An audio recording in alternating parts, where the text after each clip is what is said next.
ದರ್ಶನ್ ಕೊಟ್ಟಿರುವಂತಹ ಹೇಳಿಕೆ ವಿಚಾರಕ್ಕೆ ಸಂಬಂಧಪಟ್ಟಂತೆ ಈಗ ನಟ ದರ್ಶನ್ ವಿರುದ್ಧ ಮತ್ತೊಂದು ಪ್ರಕರಣ ದಾಖಲಾಗಿದೆ. ಪುಟ್ಟೇನಹಳ್ಳಿ ಆಯಿತು, ಈಗ ಚಂದ್ರ ಲೇಔಟ್ ಪೊಲೀಸ್ ಸ್ಟೇಷನ್ ನಲ್ಲಿಯೂ ಕೂಡ ದರ್ಶನ್ ವಿರುದ್ಧ ಪ್ರಕರಣ ದಾಖಲಾಗಿದೆ. ಕಾರ್ಯಕ್ರಮದಲ್ಲಿ ಮಹಿಳೆಯರ ವಿಚಾರವಾಗಿ ಮಾತಾಡಿರೋದು ಈಗ ಮಹಿಳೆಯರ ಆಕ್ರೋಶಕ್ಕೆ ಕಾರಣ ಆಗಿದೆ. ಹೀಗಾಗಿ ನಟ ದರ್ಶನ್ ವಿರುದ್ಧ ಒಂದೊಂದೇ ಪ್ರಕರಣಗಳು ದಾಖಲಾಗ್ತಾ ಇದೆ. ಪುಟ್ಟೇನಹಳ್ಳಿ ನಂತರ ಈಗ ಚಂದ್ರ ಲೇಔಟ್ ಠಾಣೆಯಲ್ಲೂ ಕೂಡ ದೂರು ದಾಖಲಾಗಿದೆ. ನಟ ದರ್ಶನ್ ವಿರುದ್ಧ RR ನಗರ ಠಾಣೆಯಲ್ಲೂ ಕೂಡ 2 FIR ದಾಖಲಾಗಿದೆ.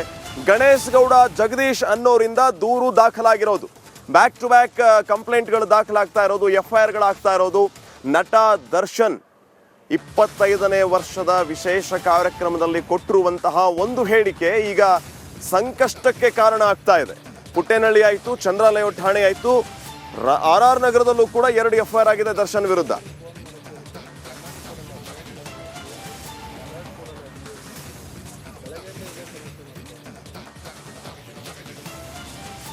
ಈ ಬಗ್ಗೆ ಇನ್ನಷ್ಟು ಮಾಹಿತಿಯನ್ನು ನೀಡ್ತಾರೆ ಪ್ರತಿನಿಧಿ ಮಾದೇಶ್. ಈಗ ನೇರ ಸಂಪರ್ಕದಲ್ಲಿ ಜಾಯ್ನ್ ಆಗ್ತಾ ಇದ್ದಾರೆ. ಮಾದೇಶ್, ನಟ ದರ್ಶನ್ ಕಾರ್ಯಕ್ರಮದಲ್ಲಿ ಕೊಟ್ಟಿರುವಂತಹ ಹೇಳಿಕೆ ಯಾವ ರೀತಿ ಸಂಕಷ್ಟಕ್ಕೆ ಕಾರಣ ಆಗ್ತಾ ಇದೆ ನೋಡ್ತಾ ಇದ್ದೀವಿ. ಬ್ಯಾಕ್ ಟು ಬ್ಯಾಕ್ ಕಂಪ್ಲೇಂಟ್ಗಳು, ಪುಟ್ಟೇನಹಳ್ಳಿ ಆಯಿತು, ಚಂದ್ರ ಲೇಔಟ್ ಅಲ್ಲಿ ಆಗಿದೆ, RR ನಗರದಲ್ಲಿ 2 FIR ಆಗಿದೆ. ದರ್ಶನ್ ಅವರು ಈ ಬಗ್ಗೆ ಸ್ಪಷ್ಟನೆ ಕೊಡ್ತಾರಾ? ಸ್ಟೇಷನ್ಗೆ ಹಾಜರಾಗ್ತಾರಾ? ಸದ್ಯಕ್ಕೆ ಏನು ಅಪ್ಡೇಟ್ಸ್ ಕೊಡ್ತೀರಿ ಆಸ್ ಪರ್ ರೂಲ್ಸ್?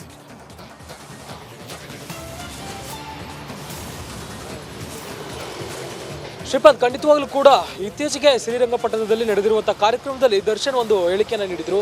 ಅವರ ಒಂದು ಲೈಫ್ನ ವಿಚಾರಕ್ಕೆ ಸಂಬಂಧಪಟ್ಟಂತೆ, ಅಂದರೆ ಅವರ ಹೆಂಡತಿ ಆಗಿರ್ಬೋದು ಮತ್ತು ಮತ್ತೋರ್ವ ಮಹಿಳೆ ವಿಚಾರಕ್ಕೆ ಸಂಬಂಧಪಟ್ಟಂತೆ ಒಂದಷ್ಟು ಚರ್ಚೆಗಳು ನಡೀತು. ಆ ಒಂದು ವಿಚಾರದ ಬಗ್ಗೆ ಅವತ್ತು ದರ್ಶನ್ ಸ್ಟೇಜ್ ಮೇಲೆ ಮಾತನಾಡುವಂಥ ಕೆಲಸವನ್ನು ಮಾಡಿದರು.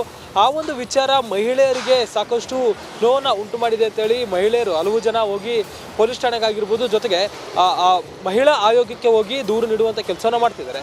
ಸದ್ಯಕ್ಕೆ ಈ ಒಂದು ಪ್ರಕರಣಕ್ಕೆ ಸಂಬಂಧಪಟ್ಟಂತೆ 2 ಠಾಣೆಯಲ್ಲಿ NCR ದಾಖಲು ಮಾಡಿಕೊಳ್ಳುವಂಥ ಕೆಲಸವನ್ನು ಮಾಡಲಾಗಿದೆ. ಒಂದು ಪುಟ್ಟೇನಹಳ್ಳಿ, ಮತ್ತೊಂದು RR ನಗರ ಪೊಲೀಸ್ ಠಾಣೆಯಲ್ಲಿ ಪ್ರಕರಣವನ್ನು ದಾಖಲಿಸಿಕೊಳ್ಳುವಂಥ ಕೆಲಸವನ್ನು ಮಾಡಿದೆ. ಇಲ್ಲಿ ಪ್ರಮುಖವಾಗಿ ಈ ಒಂದು ಕೇಸ್ ಎಷ್ಟು ಕಾಗ್ನಿಸಿಬಲ್ ಆಗಿರುತ್ತೆ ಏನು ಅನ್ನೋದಕ್ಕೆ ಸಂಬಂಧಪಟ್ಟಂತೆ ಪೊಲೀಸರು ಕೂಡ ಯೋಚನೆ ಮಾಡುವಂಥ ಕೆಲಸವನ್ನು ಮಾಡಬೇಕಾಗುತ್ತೆ. ಇದು ಒಂದು ಮಾಸ್ ಆಗಿ, ಅಂದರೆ ಒಂದು ಸ್ಟೇಜ್ ಮೇಲೆ ಓರ್ವ ವ್ಯಕ್ತಿಗೆ ಉಲ್ಲೇಖ ಮಾಡಿ ಹೇಳಿರುವಂಥ ಪದ ಅಲ್ಲ, ಬದಲಾಗಿ ಜನರಲ್ ಆಗಿ ಆ ಒಂದು ಹೇಳಿಕೆಯನ್ನು ದರ್ಶನ್ ನೀಡಿದ್ದಾರೆ ಅಂತೇಳಿ ಮೇಲ್ನೋಟಕ್ಕೆ ಗೊತ್ತಾಗುತ್ತೆ. ಆದರೆ ಇದರಿಂದ ಅವರ ಧಕ್ಕೆಗೆ ನೋವಾಗಿದೆ ಅಂತೇಳಿ ಮಹಿಳೆಯರು ಕೂಡ ಬಂದು ಒಂದು ಆರೋಪವನ್ನು ಮಾಡಿ ದೂರು ಕೊಡುವಂಥ ಕೆಲಸವನ್ನು ಮಾಡ್ತಿದ್ದಾರೆ. ಬ್ಯಾಕ್ ಟು ಬ್ಯಾಕ್ ಬೇರೆ ಬೇರೆ ಪೊಲೀಸ್ ಠಾಣೆಗಳಲ್ಲಿ ದೂರುಗಳಂತೂ ದಾಖಲಾಗ್ತಿದೆ, NCR ಮಾಡ್ಕೊಳ್ಳಲಾಗ್ತಿದೆ.